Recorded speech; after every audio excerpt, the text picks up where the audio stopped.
My Lords, I have a particular issue to share with you all, that I have just come back from a red list country, Pakistan.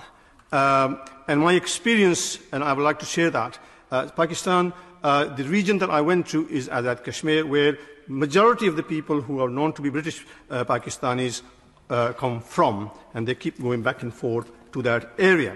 Now, you can't leave this country until to go to Pakistan until you are vaccinated, and until you have a test proving that you are negative. And of course, once you get there, they test you again.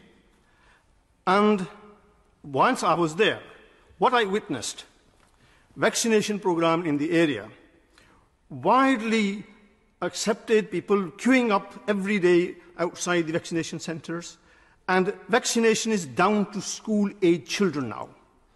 And they are, people are really encouraging all ages to have vaccination done. And of course, the result of that, and also I have to say the government that I saw, local lockdowns, national lockdowns, and many of the time when me and my wife, we went to see my elderly in-laws, we were in a village, but whenever we wanted to go for shopping, we were told, no, it's a lockdown, you can't go. So there's heavy lockdown going on in the country as well. And, my Lords, can I say that in Azad Kashmir, I did not hear many deaths at all from the COVID-19 in Mirpur district and surrounding areas. And the hospitals are not all that, full of COVID-19 patients either.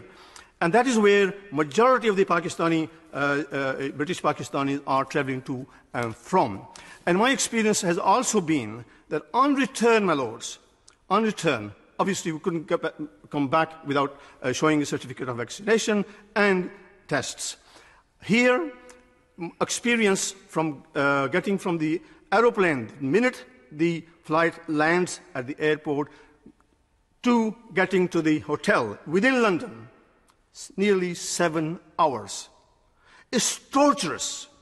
And it's costed me and my wife £2,300. Yes, we were able to pay. We did pay. But what about those families who had 3 or 4 members with them, elderly and children? And not only that, my Lords, may I share my particular experience that once we got to the hotel, only a few minutes later, a paper comes through the door. We do apologize, but the hot water doesn't work in the hotel. We are working on it. The hot water did not come back until 18 more hours. And this is the kind of experiences that people are going through. And what I am saying is that if we have to have certain countries on red list, whatever reason they might be, well, let us make sure that we only force those to quarantine in hotels who test positive. Otherwise, you are pushing plain loads of people who are not positive into hotels, costing them so much money, and going through this torturous sort of experience. I beg the government to look at it from a humanitarian point of view, and please do something about it, because I don't know how long this is going to go on for, but it is affecting the ordinary people quite a lot.